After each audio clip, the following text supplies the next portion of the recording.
New Japan Pro Wrestling news break right here. If this is your first time checking us out, we're the almighty SOS Wrestling Network. Be sure you like, share, subscribe, all that good stuff. Tell a friend and tell a friend. Let's get into this news right here. So I got a couple things I'm going to talk about New Japan Pro Wrestling related. Sit back, relax, put on your seatbelts or take them off, do whatever you want to do. I'm the Pro Wrestling Fly God, Stardust Shiyaku. Start with Blunt Naito is one of the names I go by as well. So let's get into it. So if you don't know, now you know. Stipulation revealed from Minoru Suzuki versus Toru Yano at the New Japan Pro Wrestling's New Year's Golden Series. So, of course, the interim King of Pro Wrestling title will be on the line here. NJPW have revealed that the stipulation for the upcoming provisional KOPW 2022 match, at the New Year's Golden Series between Minoru Suzuki and Tetsuya Naito and Toru Yano, After polling fans to what the stipulation would be, the results are in. The two will face off in a dog cage match for the provisional KOPW 2022 title, where the only way to win is by locking your opponent in the dog cage, with the match falling under no DQ rules, of course. So the dog cage stipulation was Yano's choice, while Minoru Suzuki wanted to defend his title in a handcuffs death match, but the fans voted in favor of Yano with a resounding vote of 60.5, opting for the dog cage match on a poll hosted on NJPW in 1972. And 50% actually went for the dog cage match, 50.5 on New Japan Global. So in all, over 22,000 votes were cast. The match on February 20th is sure to be a spectacle, if you ask me. Suzuki is the reigning provisional KOPW 2022 champion after defeating Yano at last month's Wrestle Kingdom 16. However, the rules of the title state that Suzuki will only officially lift the KOPW trophy if he is still the champion at the end of the year. So far, there have only been two official New Japan Pro Wrestling KOPW wins, Toru Yano in 2021, and of course, Yano again in 2020 and 2021. So that is a stipulation we have for this match. Let me know what you think about the stipulation. It's pretty interesting. I would have liked to see what a handcuffs death match would have been. That would have been pretty interesting. So we got some more news we're going to talk about as far as New Japan Pro Wrestling goes, as far as guys re-upping and signing back with the company. Tama Tonga actually re-up with the company New Japan Pro Wrestling. So the Bullet Club member announced on February 6th that he'd been a free agent since January 30th, 2022, but he added the hashtag misinformation, creating some confusion to whether he was actually a free agent and free to sign with another promotion. And clarifying the situation on his podcast, Thomas Island, definitely go check that out. Tonga confirmed he is indeed a free agent, but he has since resigned with New Japan Pro Wrestling. The veteran has been with the promotion since 2010 and was a founding member of Bullet Club, as we all know, in 2013. He has remained with the faction ever since through its many iterations. So Tonga spent much of his career as a tag team wrestler, and he and his brother Tonga Loa have held the IWGP Heavyweight Tag Team title 7 times since they began teaming back in 2016.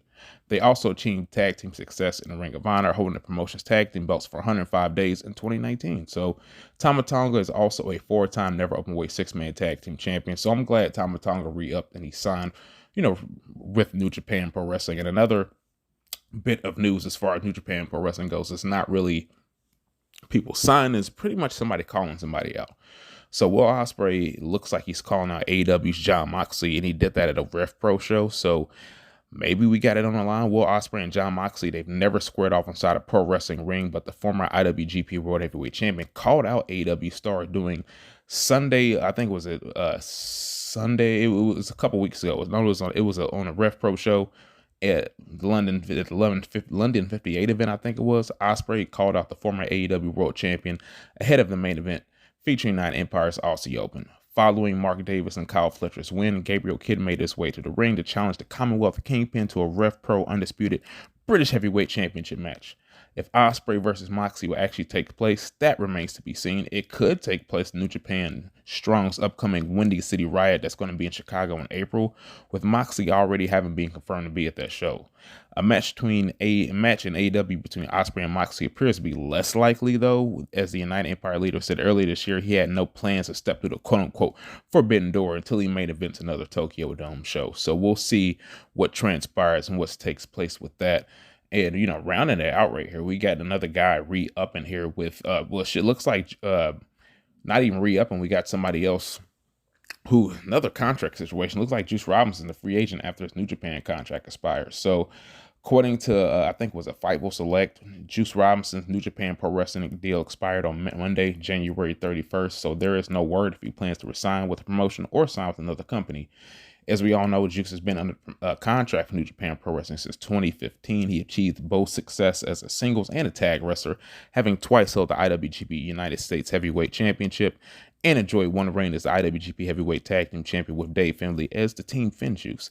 Robinson, as we all know, hasn't regularly performed in Japan since March of 2021, though he has spent the last 11 months performing in the United States on New Japan Strong and Impact Wrestling. He only added his accomplishments in the Impact Zone. He held the not the IWGP, but the Impact World Tag Team titles with FinJuice for 68 days before they dropped the belts to Violent by Design. So it's going to be interesting to see where Juice Robinson goes right here. He has a multitude of options to where he wants to go. So that's going to be really interesting to where Juice wants to go right here. And another person that actually re-upped with New Japan Pro Wrestling, who is another Bullet Club member right here. We have Chase Owens, man. Chase Owens re-up with New Japan Pro Wrestling right here. I think he signed a 5-year deal. He's going to be definitely there for the next 5 years, I believe. So he said he's going to be in New Japan Pro Wrestling for a long freaking time. He said not going nowhere. He's here for life. The money I'm given is, what do you say? The money I'm given is worth the sacrifice. I'm not going to say exactly how long. My last contract was 2 years.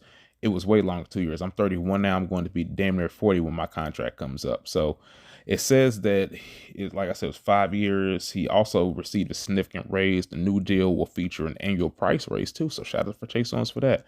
So he's been a regular here in New Japan Pro Wrestling since 2015. He's a former KOPW provisional trophy holder. He competed in the G1 Climax tournament for the first time last year. So shout out to Chase Owens for getting that pay raise, man. Getting that up in pay. So that's my little New Japan Pro Wrestling news break, man. Tell me what y'all think. Like, share, subscribe, all that good stuff. Tell a friend if tell a friend. We are the we're the Almighty SOS Wrestling Network, man. You know what it is. I'm the Pro Wrestling Fly God, Stardo, Shiaku, Blunt, Unido. If I can ever talk English for once, I swear. One time I will, guys, I promise. But tell y'all later, you know what it is, man. Tranquilo. See ya. Deuces.